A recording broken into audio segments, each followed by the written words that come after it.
Hello students, welcome to civil staff regulatory bodies. So students, आज मैं आप सभी के साथ आपके आरबीआई असिस्टेंट 2023 एग्जाम का जो पैटर्न है वो डिस्कस करने जा रही हूं, ताकि आप इस एग्जाम की तैयारी अब स्टार्ट कर दें, अच्छे से तैयारी स्टार्ट कर सके और समझ सके कि हमें प्रिपरेशन करनी किस तरह से है, क्योंकि इसमें आपके कितने एग्जाम्स होंगे और उसमें कौन कौन से सब्जेक्ट्स कवर होंगे, वो सारी चीजें आज मैं आपको समझाऊंगी, ताकि आपको समझ आ जाए कि हमें किस तरह से, किस एंगल में इसकी प्रिपरेशन को स्टार्ट करना है।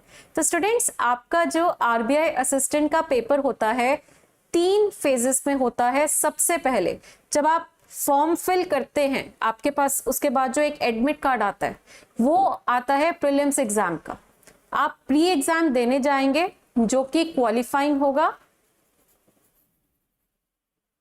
ओके, प्री एग्जाम जो है वो क्वालिफाइंग होता है, जिसमें कि एमसीक्यू फॉर्मेट रहेगा, मल्टीपल चॉइस क्वेश्चंस आते हैं आपके प्री एग्जाम में। ओके, और अगर आपने उस प्री एग्जाम को क्वालिफाई किया, मतलब एक जो कट ऑफ डिसाइड हुई है, अगर आपकी उस कट ऑफ से ज्यादा स्कोर है तो आपका पेपर क्वालिफाइड है। अब ज्यादा कितना स्कोर है वो मैटर नहीं करेगा, ठीक है, बट सिर्फ इतना मैटर करेगा, मान लो आपके 100 में से 60 कट ऑफ गई है, तो जितने भी स्टूडेंट्स का 60 प्लस स्कोर है उन सबने प्री को क्वालिफाई कर लिया है and they are eligible to appear for mains exam. ठीक है, तो प्री क्वालिफाई करने के बाद फिर आपका एक कॉल लेटर आएगा जो कि मेंस एग्जाम पे अपीयर होने के लिए होगा। और मेंस एग्जाम जो है ये भी आपका एमसीक्यू फॉर्मेट का ही होता है। ओके, मेंस एग्जाम भी आपका एमसीक्यू फॉर्मेट का होगा, जिसकी 100% स्कोर आपका यूज होता है। ठीक है, क्योंकि प्री का स्कोर तो आपका काउंट होगा नहीं फाइनल कट ऑफ में, प्री तो सिर्फ क्वालिफाइंग है। उसके बाद जो आपका मेंस एग्जाम होगा ना, उसी का स्कोर जो होगा वो डिसाइड करेगा कि क्या आप एक वैकेंसी को अचीव कर पाए हैं। जितनी भी वैकेंसीज अनाउंस हुई हैं आरबीआई असिस्टेंट की, आप क्या एक वैकेंसी को ले पाए हैं, वो आपका डिसीजन सिर्फ मेंस एग्जाम के स्कोर के ऊपर बेस्ड होगा। ओके, और उसके बाद अगर आपका मेंस एग्जाम क्वालिफाई होता है, जितने भी स्टूडेंट्स का मेंस का एग्जाम क्वालिफाई हुआ है, उनको लैंग्वेज प्रोफिशिएंसी टेस्ट के लिए बुलाया जाएगा। एलपीटी का मतलब होता है लैंग्वेज प्रोफिशिएंसी टेस्ट। एक्चुअली जो असिस्टेंट का एग्जाम होता है ना, यहाँ पे आपकी स्टेट वाइज वैकेंसीज आती है और आप उसमें से ऑप्ट करते हैं कि आपने कौन सी स्टेट के लिए इस फॉर्म को फिल करना है। और जिस भी स्टेट को आप ऑप्ट करेंगे, आपको ये इनमेंशन होगा कि इस स्टेट की ये लोकल लैंग्वेज है, आपको वो लोकल लैंग्वेज भी आनी चाहिए। ठीक है, तो वो पूरा नोटिफिकेशन में आपको मेंशन्ड होता है कि अगर आप ये स्टेट को ऑप्ट कर रहे हो तो आपकी ये लैंग्वेज अच्छी हो, ये स्टेट को ऑप्ट कर रहे हो तो आपकी ये लैंग्वेज अच्छी हो। ठीक है, वो सारा मेंशन्ड होगा। तो ये लैंग्वेज प्रोफिशिएंसी टेस्ट कोई ऐसा टेस्ट नहीं है कि आप सोचो क्वालिफाई पता नहीं होगा कि नहीं होगा, ऐसा कुछ नहीं है। ठीक है, ये जस्ट एक फॉर्मेलिटी है, जस्ट टू चेक कि आप जिस स्टेट का फॉर्म भर रहे हैं उसकी लोकल लैंग्वेज आपको आती है कि नहीं। तो ये सिंपल एक रीडिंग राइटिंग टेस्ट होता है, जिसमें आपको रीड करना है या राइट करना है, या आपसे वो बातचीत करेंगे, है ना, कि आपकी स्पीकिंग, रीडिंग और राइटिंग कैसी है उस स्टेट की ऑफिशियल लैंग्वेज में जो आपने ऑप्ट किया है। Okay, so all and all अगर हम देखें तो आपका सबसे मेजर एग्जाम है मेंस एग्जाम, क्योंकि उसी के स्कोर जो होंगे वही फाइनल कट ऑफ डिसाइड करेंगे। ठीक है, वो final cut off means for the selection. Okay, तो अब एक एक करके मैं आपको ये तीनों एग्जाम्स के ऊपर बताऊंगी कि किस तरह से हमें इन तीनों एग्जाम्स को प्रिपेयर करना है। तो चलिए, सबसे पहले आपका है प्रिलिमिनरी एग्जाम, जो कि मैंने बताया एमसीक्यू फॉर्मेट का होता है और आपको इस एग्जाम को सिर्फ और सिर्फ क्वालिफाई करना है। अब अगर आप इस एग्जाम को सिर्फ क्वालिफाई करना है तो ये नहीं कि आप सोचो, कहीं सोचते कि हो ही जाएगा प्री, है ना, ऐसा कुछ नहीं है। ठीक है, प्रिलिमिनरी एग्जाम भी अच्छे लेवल का आता है। आरबीआई असिस्टेंट का एग्जाम जो है पहले होता था इजी बहुत आता था, बट अब उसका भी लेवल थोड़ा बढ़ गया है। ठीक है, हाँ, बाकी आपके ऑफिसर लेवल एग्जाम से तो नेचुरली थोड़ा कम ही होता है, बट थोड़ा कम। ओके, तो चलिए, इंग्लिश लैंग्वेज आपकी कवर होगी, न्यूमेरिकल एबिलिटी यानी मैथ्स और आपका रीजनिंग एबिलिटी। तो ये 3 सब्जेक्ट्स आपके आएंगे प्रिलिमिनरी एग्जामिनेशन में, जिसके कितने क्वेश्चंस रहेंगे, हाँ जी, जिसके 30 सवाल आपके इंग्लिश के होंगे, 35 सवाल आपके मैथ्स के एंड 35 क्वेश्चंस फ्रॉम रीजनिंग। और आपका एक क्वेश्चन जो है वो 1 मार्क का होगा। ठीक है, 1 क्वेश्चन आपका जो है वो सिर्फ 1 मार्क का है। ओके, और इसमें आपकी 0.25 की नेगेटिव मार्किंग भी होगी।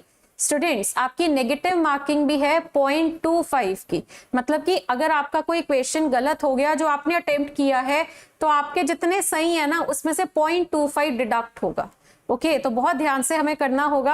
अगर एक क्वेश्चन नहीं हो रहा तो गेस वर्क नहीं हम कर सकते यहाँ पे, क्योंकि नहीं तो फिर नेगेटिव मार्किंग हो जाएगी अगर हमारा गेस गलत हुआ। ओके तो ये आपके 100 क्वेश्चंस जो है वो इन 3 सेक्शंस में डिस्ट्रीब्यूट होते हैं प्रिलिमिनरी एग्जामिनेशन में, और आपका एक क्वेश्चन 1 नंबर का होता है। तो 30 question 30 marks for English, 35 question 35 marks for numerical ability and 35 question 35 marks for reasoning ability.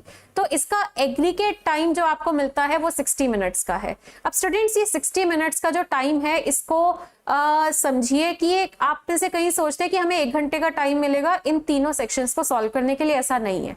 Actually जब आप लॉग इन करते हैं ना, जब आप ऑनलाइन पेपर होता है और ऑनलाइन पेपर में आप लास्ट में वो आई अग्री पे क्लिक करते हैं तो आपका ना इनमें से कोई एक सेक्शन जो है वो अनलॉक होगा, 2 सेक्शंस आपके लॉक्ड रहेंगे। सपोज आपका इंग्लिश का सेक्शन अनलॉक हो गया तो आपका इंग्लिश का सेक्शन 20 मिनट के लिए अनलॉक्ड रहेगा, ओपन रहेगा। आपके पास 20 मिनट का टाइम है जिसमें आपको इंग्लिश के मैक्सिमम क्वेश्चंस अटेम्प्ट करने हैं, जितने भी आप कर सको। और अगर मान लो आपके 20 मिनट के अंदर ही 30 के 30 सवाल हो गए हैं और टाइम बच गया तो ये नहीं कि आप किसी और सेक्शन के सॉल्व कर लोगे, ऐसा कुछ नहीं है, क्योंकि 20 मिनट्स का टाइम मिलेगा आपको इंग्लिश के लिए और 20 मिनट में आपके इंग्लिश के जितने भी सवाल हो पाएंगे आपने करने हैं। और जैसे ही 20 मिनट पूरे होंगे आपका इंग्लिश का सेक्शन जो है वो लॉक हो जाएगा। ठीक है, उसके बाद वो कभी नहीं खुलेगा। मतलब उसके बाद जब आप बाकी सेक्शंस पे मूव करेंगे तो आपका इंग्लिश का सेक्शन, ये नहीं कि आप सोचो बाद में कर लेंगे, ऐसा कुछ नहीं है। आपका इंग्लिश का सेक्शन एक ही बार ओपन होगा 20 मिनट के लिए, और जब 20 मिनट का टाइम पूरा होगा आपका इंग्लिश का सेक्शन लॉक्ड। ओके देन आपका सेकंड सेक्शन ओपन होगा। सपोज न्यूमेरिकल एबिलिटी का ओपन हो रहा है तो ये भी आपका 20 मिनट के लिए ओपन होगा। 20 मिनट्स के लिए आपका न्यूमेरिकल एबिलिटी का सेक्शन जो है वो अनलॉक होता है, जिसमें आपको क्वेश्चंस अटेम्प्ट करने के लिए 20 मिनट का टाइम मिलेगा। और जैसे 20 मिनट का टाइम पूरा होगा, चाहे आपके उस दौरान जितने भी सॉल्व हुए हों, 20 मिनट बाद आपका न्यूमेरिकल एबिलिटी का सेक्शन भी लॉक हो जाएगा और लास्ट में रीजनिंग एबिलिटी का खुलेगा। और जैसे ही आपका 20 मिनट का टाइम ओवर हुआ आपका पूरा पेपर कंप्लीट हो जाएगा, मतलब आपका पूरा पेपर जो है वो लॉक हो जाएगा 60 मिनट्स पूरे होते ही।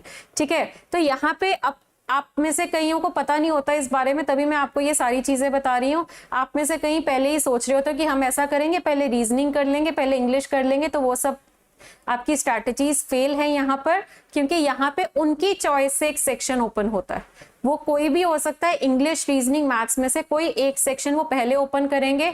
तो आप ये पहले स्ट्रैटेजाइज नहीं कर सकते कि हमने पहले किस सेक्शन के सवालों को सॉल्व करना है।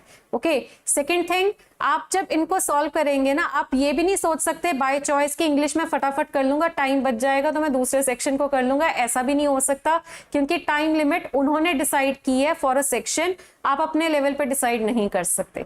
तो आपको इन चीजों का ध्यान रखना होगा प्रिलिमिनरी एग्जामिनेशन की तैयारी करते हुए। ओके अच्छा, अब आपकी जो पेपर मैंने बोला क्वालिफाइंग है, क्वालिफाई करने का मतलब आपकी जो कट ऑफ है ना वो आपकी सेक्शनल भी होगी एज वेल एज एग्रीगेट भी होगी। इसका मतलब क्या है,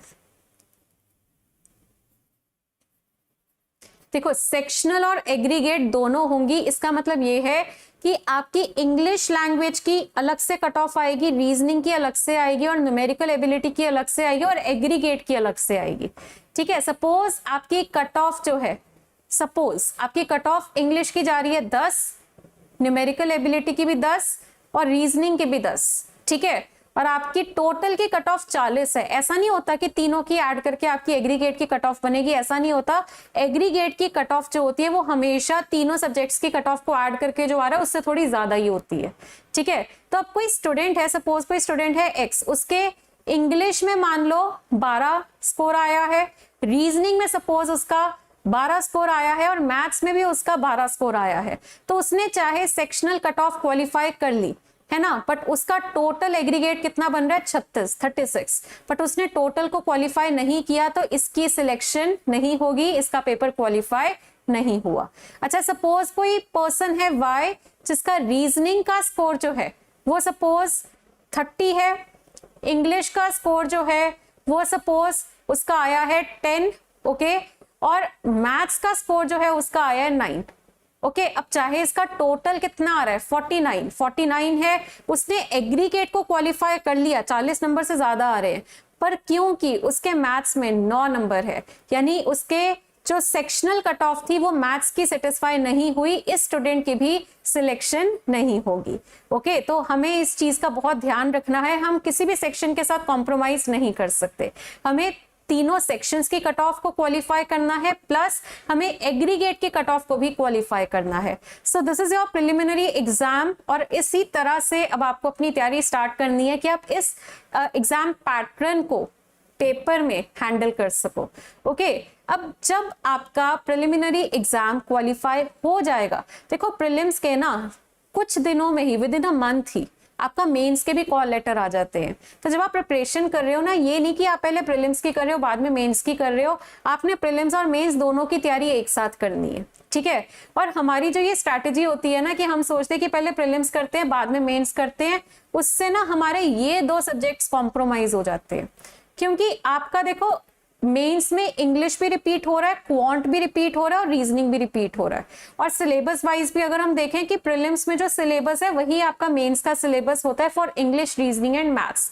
सिर्फ इतना फर्क होता है कि आपका प्रीलिम्स में थोड़ा मॉडरेट लेवल का क्वेश्चन आता है उसी चैप्टर का, और मेंस में उन्हीं चैप्टर्स के थोड़े हाई लेवल आते हैं। ओके तो अगर आप प्रीलिम्स और मेंस देखो, इसमें आपका इंग्लिश, रीजनिंग और मैथ्स जो है, इनका प्रीलिम्स और मेंस दोनों का सिलेबस सेम ही होता है, सिर्फ डिफिकल्टी लेवल का फर्क होता है, ठीक है। तो प्रीलिम्स में ये 3 सब्जेक्ट्स तो आपके फिर भी कवर हो जाते हैं, बट जो स्टूडेंट्स ये सोच के चलते हैं कि हम मेंस एग्जाम को बाद में प्रिपेयर करेंगे, उनके ये 2 सेक्शंस जो है वो कॉम्प्रोमाइज हो जाते हैं और फिर पेपर क्रैक करने में थोड़ी मुश्किल होती है, क्योंकि मैक्सिमम स्टूडेंट्स जिनका पेपर क्रैक हुआ है वो वही स्टूडेंट्स हैं जिन्होंने पहले से ही प्रीलिम्स से पहले से ही कंप्यूटर पे भी प्रिपरेशन मतलब टाइम निकाला है और जर्नल अवेयरनेस के लिए भी टाइम निकाला है। ओके जो duration between prelims and mains होती है ना, that is not sufficient to cover computer knowledge and general awareness. आपको पहले से ही इन 2 सब्जेक्ट्स की तैयारी स्टार्ट करनी पड़ेगी। ओके तो आपका जो एग्जाम का पैटर्न क्या है, इसका क्या है, देखो ये भी आपका जो है 1 क्वेश्चन फॉर 1 मार्क। ओके और एमसीक्यू फॉर्मेट है। ओके और इसका 100% स्कोर काउंट होता है। एक्चुअली जो आपकी मेरिट लिस्ट बननी है वो मेंस के स्कोर के ऊपर ही बननी है, ठीक है। तो आपके जो ये 5 सेक्शंस है, यानी कि इंग्लिश, रीजनिंग, मैथ्स, कंप्यूटर और आपका जर्नल अवेयरनेस, इन 5 सेक्शंस के 40 सवाल आपको पेपर में मिलेंगे, 40 क्वेश्चंस। ओके एंड आपके 40 मार्क्स, क्योंकि एक सवाल आपका जो है वो 1 मार्क का ही है, जिस वजह से आपके टोटल हम देखते हैं कि 200 नंबर का पेपर है और 200 सवाल आपके आएंगे। तो देखो 200 नंबर का पेपर और 200 सवाल है ना, तो आप देख लीजिए 200 सवाल आपको लगातार सॉल्व करने होंगे और लेवल भी बहुत हाई होता है। मेंस में आपके क्वेश्चंस का लेवल भी बढ़ जाता है, तो हमें मतलब बहुत मॉक टेस्ट तो देखिए बहुत मस्ट है इस एग्जाम को, या किसी भी इस तरह के एग्जाम को अगर आप क्रैक करना चाहते हैं ना, तो हम सोचते हैं सिलेबस कंप्लीट कर लिया तो हमारी तैयारी हो गई, ऐसा नहीं है, हमें मॉक टेस्ट ही करने पड़ेंगे।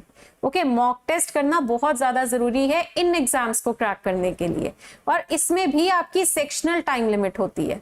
आपके इंग्लिश में भी आपको 30 मिनट्स की टाइम लिमिट मिलती है, आपके मैथ्स के सेक्शन को सॉल्व करने के लिए भी आपको 30 मिनट मिलते हैं, और आपको रीजनिंग के लिए भी 30 मिनट मिलते हैं, कंप्यूटर के लिए 20 मिनट, और आपके जर्नल अवेयरनेस के लिए आपको मिलते हैं 25 मिनट।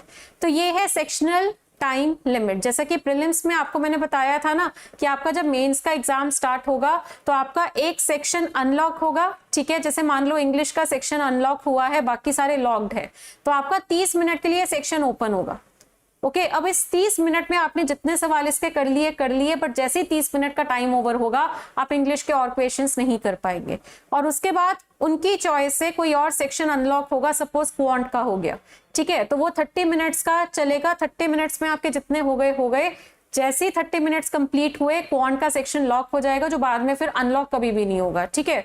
तो हमें ये ध्यान रखना है कि मेंस में भी ये नहीं सोच के जाना कि पहले हम अपनी मर्जी से सोच के जाए कि पहले ये कर लेंगे बाद में वो कर लेंगे, ऐसा नहीं है। यहाँ पे उनकी चॉइस से सेक्शंस जो है वो अनलॉक होंगे, ठीक है। तो ये आपका मेंस का पैटर्न है, और मेंस एग्जाम बहुत जरूरी है। एक्चुअली ये मेन एग्जाम है आपके इस पेपर का, बिकॉज इसी का जो स्कोर आएगा ना, वो ही फाइनल स्कोर है और उसी के बेसिस पे आपकी पूरी लिस्ट अलॉटमेंट लिस्ट बनेगी। ओके, तो ये आपका मेंस का पूरा जो है पैटर्न है जो आपके सामने मैंने रखा है। आई होप आप सबको पता लग गया। पर यहाँ पे भी वही बात है कि इसमें आपका स्कोर जो है, जो कट ऑफ जो है, वो आपकी सेक्शनल भी क्वालिफाई होनी चाहिए, सेक्शनल और साथ साथ एग्रीगेट भी, सेक्शनल के साथ साथ एग्रीगेट जो है वो भी आपका क्वालिफाई हो। वही बात है कि अगर आपका मान लो सारे सेक्शंस क्वालिफाई हो रहे हैं पर एग्रीगेट नहीं हो रहा, या एग्रीगेट क्वालिफाई हो रहा है पर आपका कोई एक सेक्शन क्वालिफाई नहीं हो रहा, तो ऐसे स्टूडेंट का पेपर जो है वो क्वालिफाइड नहीं माना जाएगा। आपको इंग्लिश का सेक्शन भी क्वालिफाई करना है, इंग्लिश की कट ऑफ को भी क्लियर करना है, क्वांट की भी कट ऑफ को क्लियर करना है, रीजनिंग की कट ऑफ भी, कंप्यूटर नॉलेज भी और जर्नल अवेयरनेस भी, एंड देन आपको टोटल के कट ऑफ को भी क्रैक करना होगा। तो स्टूडेंट्स ये है आपका मेंस का एग्जाम। ओके, घबराइए मत, हम आपका पूरा साथ देंगे इस पेपर को क्रैक करवाने में। ठीक है, आपका पूरा सपोर्ट आपको हमारी तरफ से मिलेगी ताकि आप इस पेपर को अच्छे से क्रैक कर सको। ठीक है, अब ये आपका जो मेंस का एग्जाम है, ये जब आपका हो गया उसके बाद कुछ दिनों में ही, इनका तो रिजल्ट भी बहुत फास्ट आता है, उसके कुछ दिनों में ही आपको आपके मेंस का रिजल्ट मिल जाएगा जिसमें आपको पता लग जाएगा कि आपका पेपर क्लियर हुआ है कि नहीं हुआ है। और जिनका पेपर क्रैक होगा उनको बुलाया जाएगा फॉर लैंग्वेज प्रोफिशिएंसी टेस्ट। देखिए यहाँ पे जो शॉर्टलिस्टेड कैंडिडेट्स होंगे ना, प्रोविजनली शॉर्टलिस्टेड, ठीक है, उनको, हाँ जी, जो मेन एग्जाम से क्वालिफाइड हुए हैं उनको लैंग्वेज प्रोफिशिएंसी टेस्ट देना पड़ेगा, जिसमें कि आपकी ऑफिशियल या लोकल लैंग्वेज का टेस्ट लिया जाएगा on the basis of state. जैसा कि मैं आपको बता रही थी कि आपकी जो नोटिफिकेशन होती है उसमें मेंशन किया होता है कि अगर आप इस स्टेट को ऑप्ट कर रहे हैं तो आपको वहां की ऑफिशियल लैंग्वेज जो है वो आनी चाहिए। ठीक है, अब अगर आप प्रोफिशिएंट नहीं होते हैं उस लैंग्वेज में, ठीक है, तो आप डिस्क्वालीफाई हो जाएंगे फ्रॉम द सिलेक्शन प्रोसेस। देखिए, बट ऐसा तो नहीं होगा ना कि आपको लैंग्वेज ही नहीं आती होगी। इसका टेस्ट कोई ऐसे कोई वो ग्रामर टेस्ट नहीं होता है। लैंग्वेज प्रोफिशिएंसी टेस्ट में सिर्फ आपका एक रीडिंग स्किल्स देखे जाते हैं। जैसे कि सपोज आपको न्यूज़पेपर दे दिया या कोई आपको मतलब कोई पैराग्राफ दे दिया कि आप उसको पढ़िए, जो कि उस लैंग्वेज में होगा जो लैंग्वेज आपने ऑप्ट करी है, या फिर राइटिंग स्किल्स होंगे, आपको ऐसे बोल देंगे कि आप कुछ एक पैराग्राफ लिख के दे दो।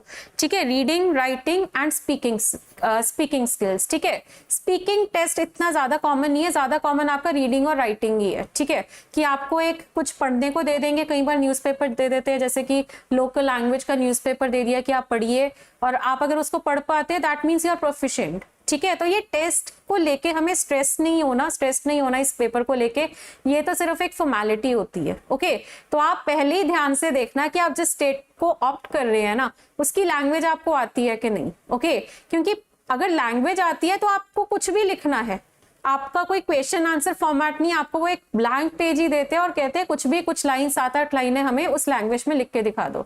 ठीक है, तो ये राइटिंग टेस्ट होगा। रीडिंग में कुछ भी आपको पढ़ने को कह देंगे, तो अगर आपको लैंग्वेज आती है तो आप पढ़ भी लेंगे और लिख भी लेंगे, है ना। सो ये बहुत ही एक बेसिक सा टेस्ट है।